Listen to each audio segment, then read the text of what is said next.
Hello friends, welcome back to my YouTube channel. आज मैं आप लोगों को दूसरा प्रोग्राम सिखाऊंगा, तो चलिए देखते हैं। दूसरा प्रोग्राम हमारा है फिबोनाची नंबर।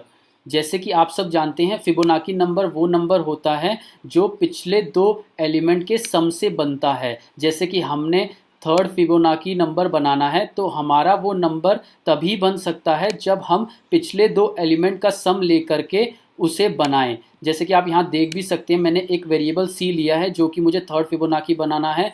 ए प्लस बी की सम से ही मैं उस नंबर को बना पाया हूँ। और मैंने यहाँ पर आप देख सकते हैं ए इक्वल्स टू बी और बी इक्वल्स टू सी इसलिए लिया है ताकि मैं उन्हें आगे मूव कर सकूँ। आप यहाँ देख सकते हैं दूसरे एग्जाम्पल में कि मैंने अगर अगला फिबोनाची नंबर बनाना है तो मैंने उन्हें आगे भी मूव करना पड़ेगा। तो अब मैं आपको लाइव एडिटर पर ले जाकर दिखाता हूँ। सबसे पहले हम यूज़र से इनपुट लेंगे कि यूज़र कौन सा फिबोनाची नंबर चाहता है।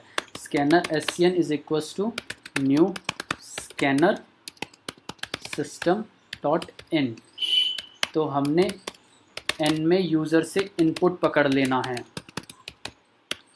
हमने यूज़र से इनपुट पकड़ लिया। अब मैं क्या करूँगा, अब जैसे कि मैंने आपको यहाँ पर बताया था कि अगर मेरे को थर्ड फिबोनाची बनाना है तो मुझे पिछले दो एलिमेंट्स की ज़रूरत पड़ेगी, इसलिए मैं बाय डिफ़ॉल्ट इनिशियली ए को 0 लेकर चलूँगा और बी को 1 लेकर चलूँगा, जिससे कि मैं इन दोनों एलिमेंट की मदद से तीसरा फिबोनाची बना सकूँ। तो चलिए अब मैं आपको यहाँ दिखाता हूँ। मैंने ए के अंदर ले लेना है 0 और बी के अंदर ले लेना है 1, जो कि इनिशियली मैंने आपको बताया। अब मैं क्या करूँगा, अब मैं एक लूप लगाऊँगा i इज इक्वल्स टू 0 से i लेस देन n तक i प्लस प्लस। अब मेरा लूप लगाने का कारण ये था कि ताकि मैं जो यूज़र ने n में नंबर दिया है कि यूज़र चाहता है कि ये वाला फिबोनाची मुझे ला कर दो, तो वो ये लूप मुझे वहाँ तक पहुँचाएगा। अब आप ये सोच रहे होंगे मैंने 0 से n क्यों लगाया, हालांकि यूज़र ने तो nth फिबोनाची मांगा है। 0 से n मैंने इसलिए लगाया क्योंकि 0 से n लेस देन n तक भी nth बंदे होते हैं और 1 से लेस देन इक्वल्स टू भी nth बंदे होते हैं। तो चलिए अब मैं आगे बताता हूँ। जैसे कि मैंने आपको बताया था, मैं क्या करूँगा, सी के अंदर पिछले दो एलिमेंट का सम करूँगा और फिर मेरे आगे अगला फिबोनाची बनाने के लिए उन्हें मूव करना होगा। तो मैंने क्या कहा, ए भाई आप उठकर बी की पोजीशन पर आ जाओ, बी भाई आप सी की पोजीशन पर आ जाओ, और लूप से बाहर निकलकर मैं वो नंबर प्रिंट कर दूंगा जो कि यूज़र मुझे चाहता है ये वाला फिबोनाची ला कर दो। तो मैंने यहाँ पर ए को प्रिंट कर दिया। तो अब आप यहाँ देख सकते हैं, मैं कंपाइल करता हूँ। मैंने कंपाइल किया तो मुझे system dot out dot print L में एरर दी इसने, जो कि मैंने ठीक कर दी। अब मैं दोबारा कंपाइल करता हूँ। मैंने कंपाइल किया। अब मैंने यहाँ पर डाला 10th फिबोनाची बताओ यूज़र। यूज़र ने मुझे डाला 10th फिबोनाची बताओ। तो अब मुझे आंसर में 55 देना है, जो कि मेरा आ भी रहा है।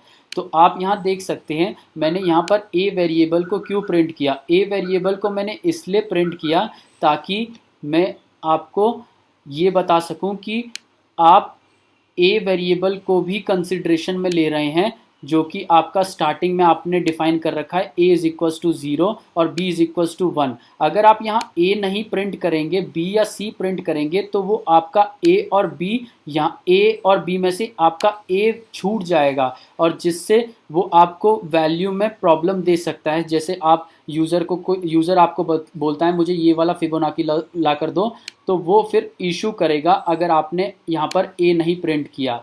अब मैं आपको इसी तरीके से बताता हूँ। जैसे कि आप यहाँ देख सकते हैं, ये तो हमने एक फिबोनाची नंबर निकाल लिया। अगर हमें कोई बोलता कि भाई हमें सीरीज़ ला करके दो वहाँ तक की, तो आपको क्या करना है, आपको जस्ट यहाँ पर ये जैसे आप देख सकते हैं आपने लूप के बाहर इस प्रिंट स्टेटमेंट को लिखा, वही चीज़ आप अपने लूप में यहाँ 12th लाइन से पहले लिख सकते हैं, जिससे कि हर एक प्रोसेस पर आपको वो वैल्यू कैलकुलेट करके देता रहे। तो जब जस्ट स्लाइड चेंज है सीरीज बनाने में, आप जस्ट क्या कर सकते हैं, यहाँ पर इसको ए को प्रिंट कर सकते हैं। अब आप यहाँ देख सकते हैं सेम चीज़ आपको मिलेगी विथ सीरीज़, अगर यूज़र बोलता है मुझे 9th तक सीरीज़ ला कर दो, तो अब मैं आपको दिखाता हूँ।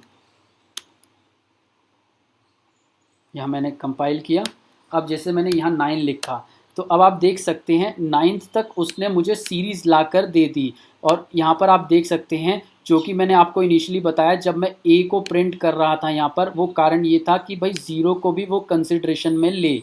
अब आप यहाँ देख सकते हैं 9th तक की उसने सीरीज़ मुझे ला करके दे दी। तो अब मैं आपको इसकी टाइम कॉम्प्लेक्सिटी बताता हूँ। जैसे कि आप जानते हैं कि हमें यूज़र ने अगर nth नंबर दिया फिबोनाची लाने के लिए, तब भी हमें उस लूप को वहाँ तक रन करना पड़ रहा है, और अगर हमें सीरीज़ प्रिंट करनी है तब भी हमें उस लूप को nth तक ही रन करना पड़ रहा है। तो ओवरऑल इसकी टाइम कॉम्प्लेक्सिटी जो आपकी जाएगी वो O ऑफ n तक जाएगी, क्योंकि आपका लूप n टाइम्स तक ही चल रहा है। तो फ्रेंड्स, इस वीडियो में इतना ही। अगर आपको वीडियो पसंद आई हो, लाइक कीजिए, सब्सक्राइब कीजिए। टिल देन मेरी सीरीज़ को वॉच करते रहिए, डेटा स्ट्रक्चर्स एंड एल्गोरिदम की। Bye and take care.